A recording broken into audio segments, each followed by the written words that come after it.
Fox. As we turn our attention to that flooding, we did have a report earlier from Robert Moses with Fox 5 New York on the ground talking about the deadly aspects of this flooding. Now we're going to switch to a different part of New York where we have Katie Byrne with Fox Weather joining us for the latest in her area, I believe around Highland Falls, New York.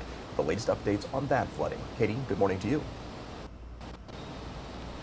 Good morning, Josh. Yeah, a big priority for crews this morning is building escape roads for homes where the water just destroyed all of the access roads that got them in and out of their neighborhoods.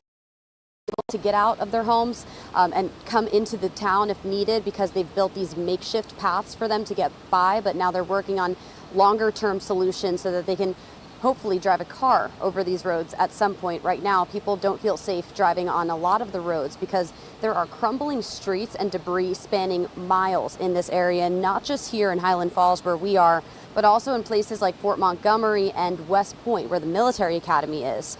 The rushing water was powerful enough to destroy roads and bridges, even mangle train tracks. It moved kind of like a waterfall through these towns, and it kind of brought things in with it. Massive boulders from nearby hiking trails and trees too.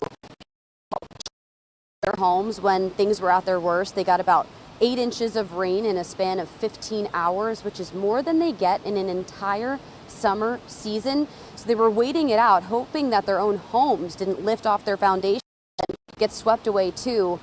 For now, most people are spending the next couple days, the last couple days too, cleaning out homes and going through soaked basements and destroyed belongings. This is unbelievable. Within 20 minutes, what happened here. Within a half hour, I'm now in the truck across the street.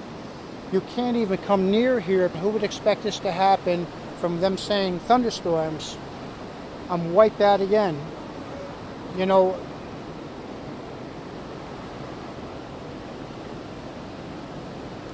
it's just tough. It's been a really emotional day for a lot of people. That man that you just heard from, he had just finished rebuilding his home and fixing things after it was destroyed from Sandy 10 years ago. Feels like he just got his feet back on the ground and now he's dealing with all this damage once again. Here in Orange County where we are, there is a state of emergency and an county in New York. Meanwhile, in Vermont, the same flooding that impacted us on Sunday impacted them yesterday and is still impacting them today because some of those rivers and creeks are swelling now with so much water. There's concerns about dams too. Dozens of rescues and still rescue crews staging in case water continues to grow in some of those areas. But we know there's a disaster declaration there, freeing up federal funding for people who are really going to need it right now. Josh. All right, a lot of people out there struggling and impacted by that flooding. Our thoughts certainly go out to all those people there. Katie Byrne with Fox Weather with all the details for us this morning. Katie, thank you so much.